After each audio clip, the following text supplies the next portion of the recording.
Verilişin baş sponsoru Vita Prost. Kişi sağlamlığı vacib olduqda.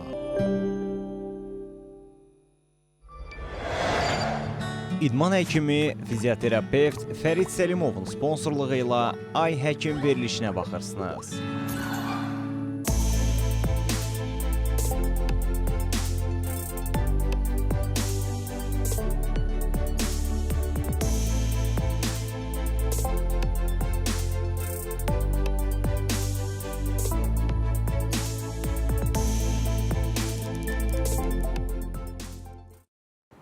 CBC Sport'a baxırsınız dostlar. Ay Həkim davam edir. Studiyada doktor Tutu Zeynalovadır və bugün məmnuniyyətlə sizə təqdim etdiyim qonağım ümumi cərrahiyyə uzmanı, yeni klinikada fəaliyyətə başlamış uzman cərrah, doçent doktor Mirxalıq Cavadovdur və bugün biz Mirxalıq doktorla, yəni belə bir günün sözü, günün cümləsi olaraq erkən diaqnoz həyat qurtarır dedik. Çünki doğrudan da bəzən bizim xəstəliklərimizin ağırlaşmasının səbəbi vaxtında həkimə müraciət etməməyimizdir. Bir çoxlarımız, yaxınlarımız, hətta hər birimizin ailəsində var elə bir adam ki, deyir ki, yo, neynirəm, mən həkimə gedim, gedəcəm, nəsə çıxacaq. Elə ailə üzvlərimizdə də var belə ki, yox, gedim, nəsə çıxacaq, orada nəsə tapacaqlar, yox, elə şikayətim yoxdur, yaxşıyam. Amma doğrudan da vaxtında qoyulan diaqnoz doğrudan da həyat qurtarır ki, biri var ki, misal deyirəm, bağırsaq xərçəngini birinci mərhələdə bunu aşkar edəsən və insan Allah verdiyi ömür 15, 20, 30 il nədirsə yaşasın. Biri də var ki, son mərhələdə və ömrün qısalsın. Bunlar çox ciddi məsələlərdir əslində. Hamı istəyir sağlam olsun, amma bu xəstəliklər var və biz həkimlərin borcudur ki, insanları maarifləndirək bu mövzularda ki, daha gözü açıq olsunlar, xırda simptomları göz ardı etməsinlər, vaxtında həkimə müraciət etsinlər. Yəni, biz süd vəzi xərçəngindən danışdıq, əməliyyatlarından danışdıq ki, bu mövzuda yayınlar da çoxdur, kifayət qədər uğurlu əməliyyatlar da edirsiniz. Amma gecikmiş diaqnozlardan istəyirəm danışım sizinlə.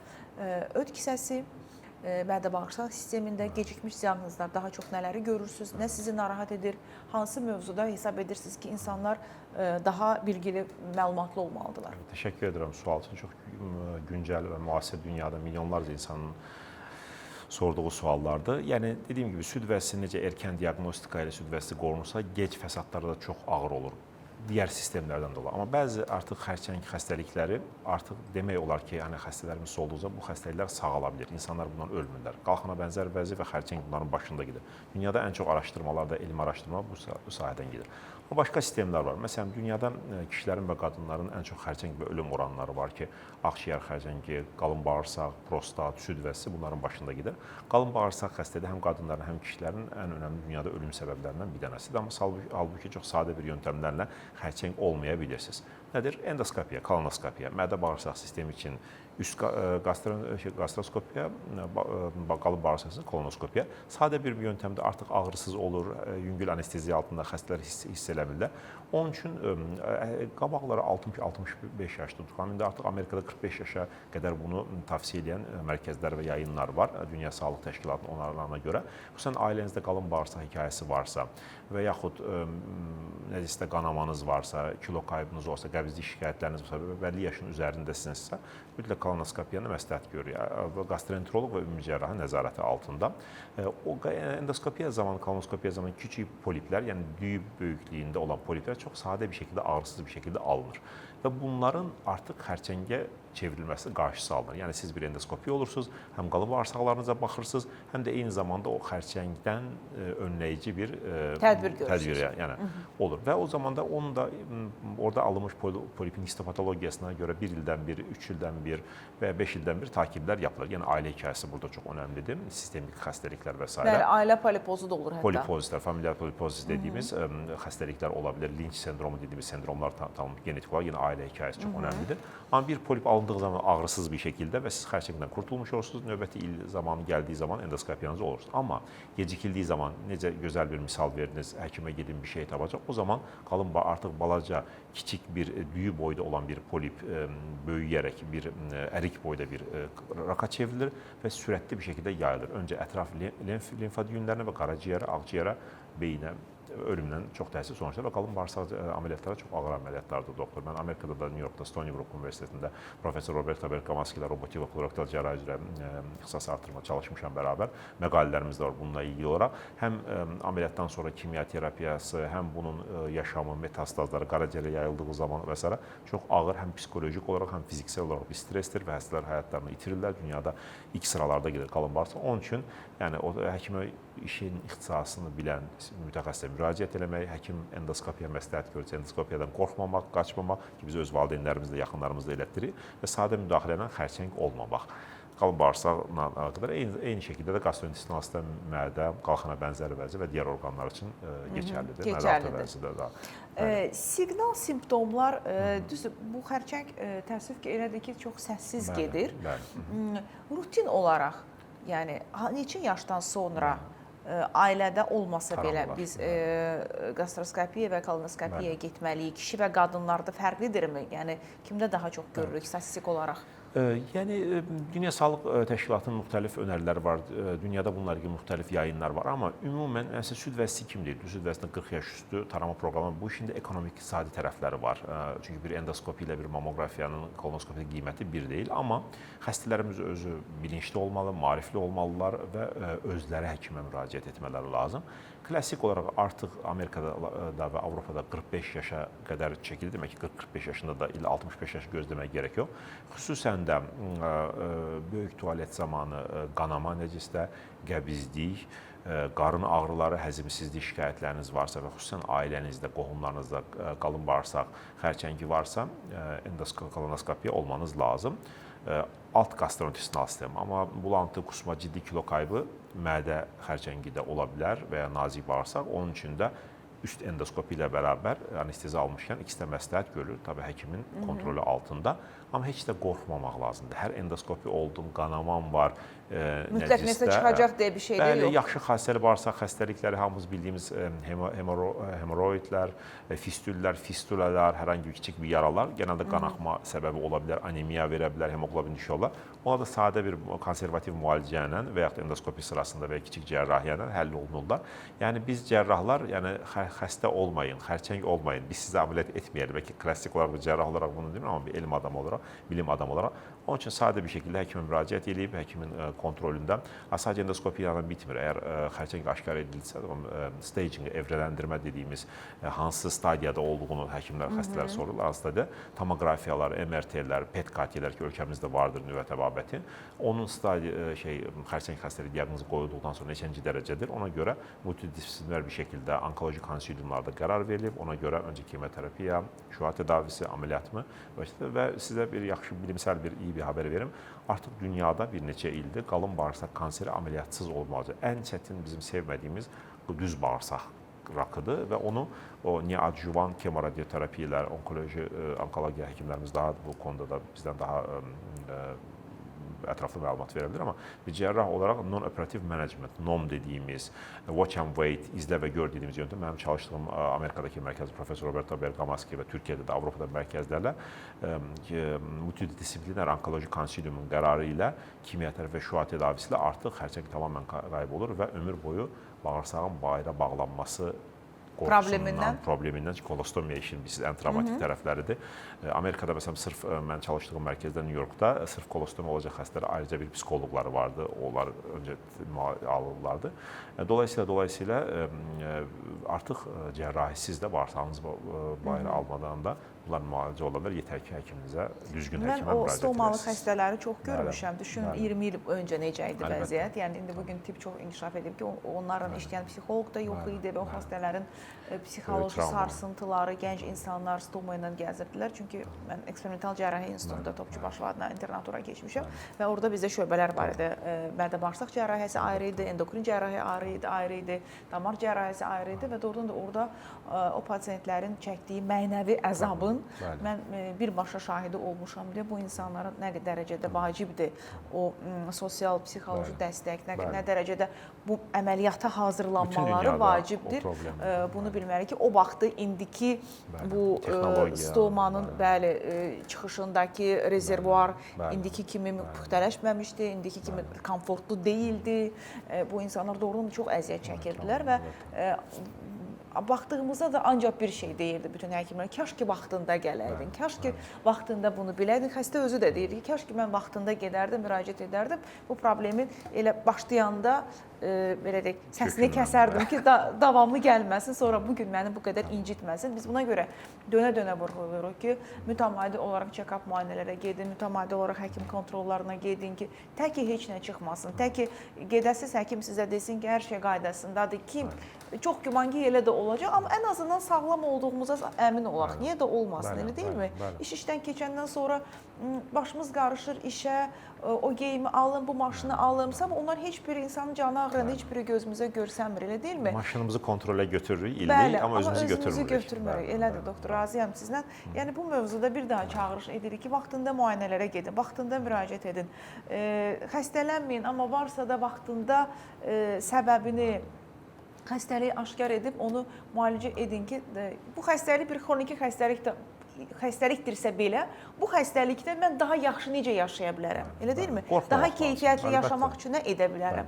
Çünki bu bizim üçün çox vacibdir. Xaricdə 3-cü, 4-cü mərhələdə kimsə gələndə xərçəngin hamı yığışır ki, bu görülməyən bir hadisədir. Bizdə amma 1-ci, 2-ci dərəcədən ondur. Gəlin, baxın, görülməyən hadisədir. Çünki adətən gecikmiş gəlir. Yəni, reallıq budur bugün. Sələnkarlıq olur insanların özlərinə qarşı. Amma ölkəmizdə tibb son illərdə özəlliklə çox inkişaf elədi. Dediyiniz kimi icbari sığorta təbibin pulsuz bir şəkildə müayinə ola bilər, yüksək səviyyədə xarici ixtisas Əməliyyatlar da pulsuz icra olunur. Əməliyyatlar da pulsuz icra olunur. İstəyən özəl sektorda da əməliyyat oluna bilər. Dünyada da belədir, dövlətdə də. Və kimsə əməliyyatsız qalmaz. Amma yetər ki, o mentalitet və psixolojik olaraq biz buna hazır olub həkimdən qorxma. Amma yenə də həkim seçərkərində düzgün keçin. Məsələn, mən Türkiyədə uzun müddət işləmişəm, bilirsiniz, böyük bir xəstəxanalarda çalışmışam, özəl xəstəxanalarda çalışmışam. Məsələn, indi günün trendi, Instagramdan, Facebookda doktor hesabınızda deyirəm, girin mənim məqalələrimə baxın, internetdə adımı yazın, hansı orqanlarda, hansı elmi işlərim var, ona görə baxın, harada məzunam ona görə. Onun kimi mütləq bizim xəstələrimizdə müraciətimiz, check-uplar üçün hər hansı bir şikayətiniz var, həkim müayinəsi olduqsa, internetə hamımızın əlinizin altına telefonda girin, həkimin təhsilinə baxın, təcrübəsinə baxın, elmi işlərinə baxın, oldu mu şey? Əlbəttə, sosial media günümüzdə Instagram, Facebook bu işin ticari tərəfləridir, amma və bu bilgi ulaşıla bilirdi türklər demişkən. Araşdırın, həkiminizi seçin, mütləq ikinci görüş alın. Məsələn, mən hər zaman mənim əməliyyata gələn xəstələri gedin, bənzər bir mütəxəssisin ikinci bir görüşdə alın. İçiniz rahat olsun o şəkildə. Dünyada da bu trend vardır. Araşdırın. Yetər qədər ölkəmizdə özəl xəstəxanalar var, dövlət xəstəxanalar var. Çox yaxşı həkimlərimiz var o şəkildə. Ona görə də xəstəlikdən çəkinməmək lazımdır. İkinci görüş almaq lazımdır. Zamanında müayinə olunmaq lazımdır və sağalmaq lazımdır. Və güvəndiyiniz həkimə gedin. Bu da çox önəmlidir. Hərdən deyirlər ki, falan şey mənə ziyan etməz. Deyirəm, niyə ziyan edim sənə? Yəni, mən sizə ziyan vermək kimi, niyə bir məqsədim olsun? Yəni, güvənmirsinizsə, dəyişin həkiminizi. Başqa bir həkimə gedin. Şükür Allah, yaxşı mütəxəssislər çox Azərbaycanda. Bəli. Amma mütləq həkim, əgər güvənib getmişsinizsə, həkimin dediklərini icra edin ki, siz də nəticə görəsiniz. Bu, inam da çox vacibdir bizim məsələlərdə. Və bir məsələyə də toxunmaq istəyirəm, bu gecikmiş diaqnozlarla bağlı. Son illərdə, misal üçün, mən indi anamnez toplayanda pasientlərdə ödümdə daş var və ya polip var, nə bilim, bir neçə santimetrdir və ya daş var. Deyirəm, bəs niyə əməliyyat elətdirmişsiniz? Pristup vermir axı, gözləyirəm ki, mən tutsun, ağrı ilə məni xərəkdə təcili yardımla aparsınlar.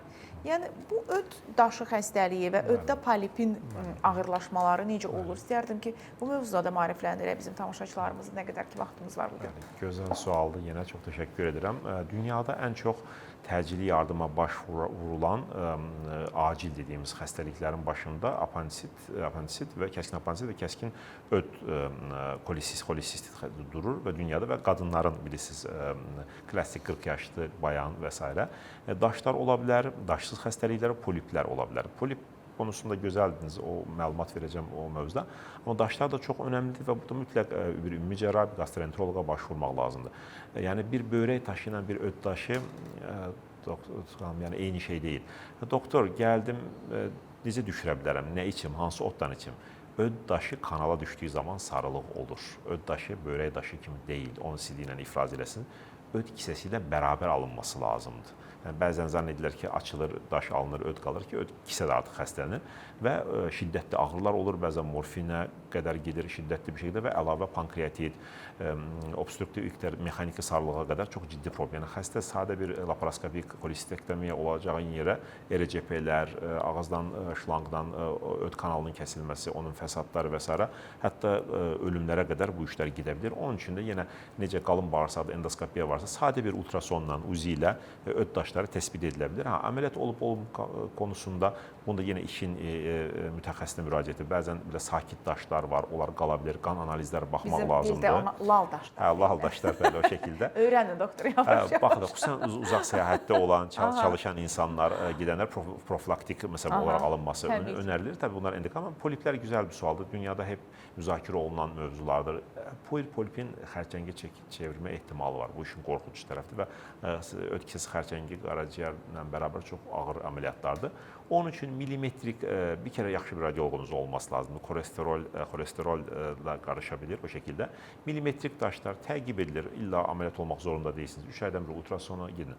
Əgər təqiblərinizdə 3 aydan bir, 6 aydan və 1 ildə boyu 2-3 qatına çıxırsa, məsələn sizin 3 milimlik daşınız vardır, 3 ay, 6 ay sonra 1 santim olub, santim yarı və sayısı birdən fazla olursa, o zaman onkoloji riskindən dolayı biz əməliyyatı önəririk. Poliplərdən. Poliplərdən gedir söhbət. O şəkildə Koreyada bununla ilgili çalışmalar var. Yəni, tək bizim qorxduğumuz polipin xərçəngə çevrilməsi. Bir kərə polip olduğundan əmin olmalıdır və simptomlarınız varsa o şəkildə, bəzən daşlar da qarışa bilir poliplə, sürətli böyümə varsa və sayı sürətli artırsa, 2-3 qatına çıxırsa boyutları, o zaman da əməliyyat xəstə ilə bərabər görüşü müzakirə edib əməliyyat olmamızda fayda var. Yenə də erkən diaqnoz həyat qurtarır. Yenə həkim, yenə müayinə, kontrol, eyni sonuca gəlirik. Mən sizə təşəkkür edirəm. 40 dəqiqə hardan gəldi, hara getdi bilmədik. Çox sağ olun. Sağ olun ki, varsınız. Sağ olun ki, Azərbaycandasınız. Siz bizim fəxrimizsiniz və mən çox sevinirəm sizin kimi həkimləri görəndə, sizin kimi yəni hansısa bir dünyada məşhur bir elmi məqalələrin olduğu bir rezervi olan bir yerə girib sizin adınızı görəndə, Azərbaycanın alimlərinin orada məqalələrini görəndə, elmi çalışmalarda sizin qatqılarınızı görəndə biz çox sevinirik. İnşallah yenə gözləyirik sizi. Dostlar, nəzərinizə çatdırım ki, bugün Ay Həkimin qonağı ümumi cərrahiyyə uzmanı doçent doktor Mirxalıq Cavadov idi. Mirxalıq doktor hal-hazırda artıq Azərbaycandadır. Yeni klinikada ümumi cərrahiyyə və transplantologiya şöbəsində öz fəaliyyətini davam etdirir və əminəm ki, bizim səhiyyəmizin inkişafında və elmi inkişafımızda da kifayət qədər gözəl işlər görməyə davam edəcək. Çünki çox yaxşı başlamışsınız. Uğurlar arzu edirəm sizə, doktor. Təşəkkür edirəm. Son olaraq təşəkkürüm bizim verilişimizin baş sponsoru Ştada şirkətinədir. Xroniki prostatit və silik ifrazı pozğunluqları 40 yaşdan sonra kişilərdə tez-tez rast gəlinən problemdir və Metaprost preparatı prostat vəzinə məqsəd yönlü təsir göstərən bir preparatdır. O iltihabı azaldır, qan dövranını yaxşılaşdırır və xəstəliyin simptomlarını aradan qaldırır. Təbii ki, istifadə etmədən öncə həkiminizlə məsləhətləşirsiniz və təyinata uyğun istifadə edirsiniz. Təşəkkür edirik Ştada şirkətinə. Digər sponsorumuz Böyük Britaniya təsiri idman həkimi Dr. Fərid Səlimovdur. Diz, onurğa, çiyin, əzələ ağrılarından artıq daha tez və müasir idman yanaşması ilə müalicə oluna bilərsiniz. 055 318 83 94 nömrəsinə zəng edərək Fərid doktordan əlaqə saxlaya bilərsiniz. Bugünlük bu qədər. Özünüzə yaxşı baxın, sağlamlığınızı sağlam ikən qoruyun. Hələlik.